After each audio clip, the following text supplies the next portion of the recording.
Warahmatullahi wabarakatuh. Hari ini kita akan memulai materi untuk data berkelompok. Bagian pertama dari data berkelompok adalah bagaimana kita mau menentukan data tunggal yang banyaknya seperti itu akan diubah menjadi data yang bentuknya seperti ini, jadi dalam bentuk interval. Kenapa demikian? Karena data yang terlalu banyak ini sulit untuk kita baca dan kita pahami.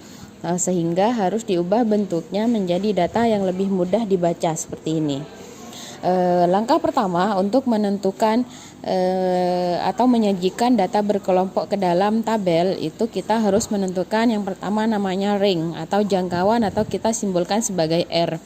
Ring itu berarti X max dikurangi X min. Kalau kalian cari di data ini X max-nya itu 97 dan X min-nya adalah 53. Jadi 97 dikurangi 53 hasilnya 44. Langkah kedua yaitu menentukan banyak kelas. Banyak kelas ini maksudnya ini. Jadi ini namanya kelas pertama, kelas kedua, kelas ketiga, keempat, kelima, keenam, dan ketujuh. Jadi mau menentukan berapa banyak ke bawah seperti itu. Menggunakan aturan Sturges, kita biasanya simbolkan dengan K. Rumusnya adalah 1 ditambah 3,3 log N. N itu apa? N itu adalah banyaknya data. Kalau di sini kita 80 karena data yang ini itu sebanyak 80. Kalau kita hitung dengan logaritma ini harus menggunakan kalkulator. Jawabannya adalah seperti ini. Jadi hasilnya adalah 7,3. Kita bulatkan ke angka 7. Kalian juga boleh membulatkan ke angka 8. Jadi terserah kalian. Boleh. K sama dengan 7 yang kita ambil. Jadi tidak ada K sama dengan koma. 7 atau 8. Yang ketiga, menentukan interval kelas atau kita sebutnya sebagai I. Interval kelas itu berarti panjang kelas. Itu rumusnya R dibagi K. Kalau di sini 6,3. Nah, untuk yang I ini kita harus pembulatan ke atas. Jadi walaupun 6,3 kita tidak boleh membulatkan ke angka 6 tapi ke 7 agar semua data bisa ikut masuk ke dalam tabel seperti itu. Interval kelas atau panjang kelas itu yang mana? Nah, interval kelas itu yang ini. Jadi dari 52 sampai 58.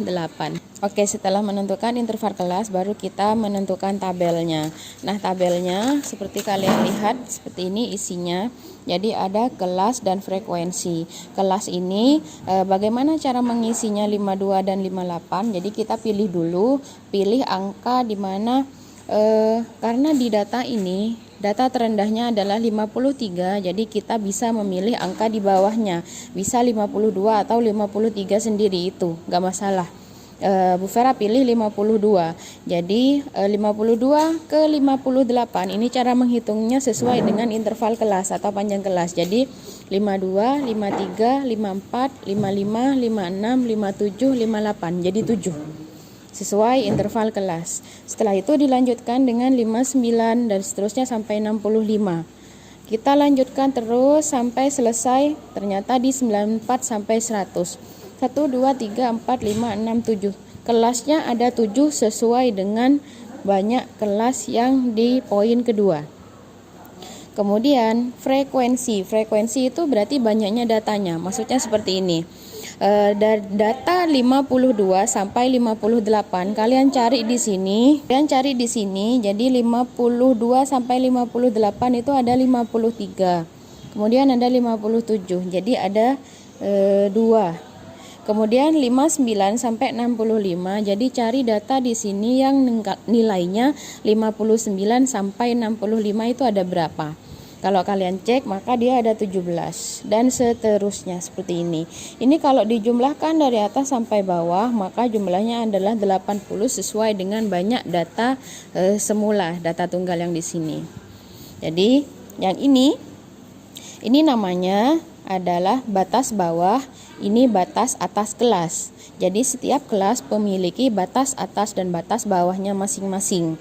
Kemudian ada juga yang disebut sebagai tepi bawah dan tepi atas. Kalau tepi bawah berarti batas bawah dikurangi 0,5. Berarti 52 dikurangi 0,5 hasilnya adalah 51,5. Yang ini 58,5, 65,5, 72,5, 79,5, 96,5, dan 93,5. Untuk tepi atas berarti batas atas ditambah 0,5, berarti 58,5. Yang ini 65,5, ini 72,5, 79,5, 86,5,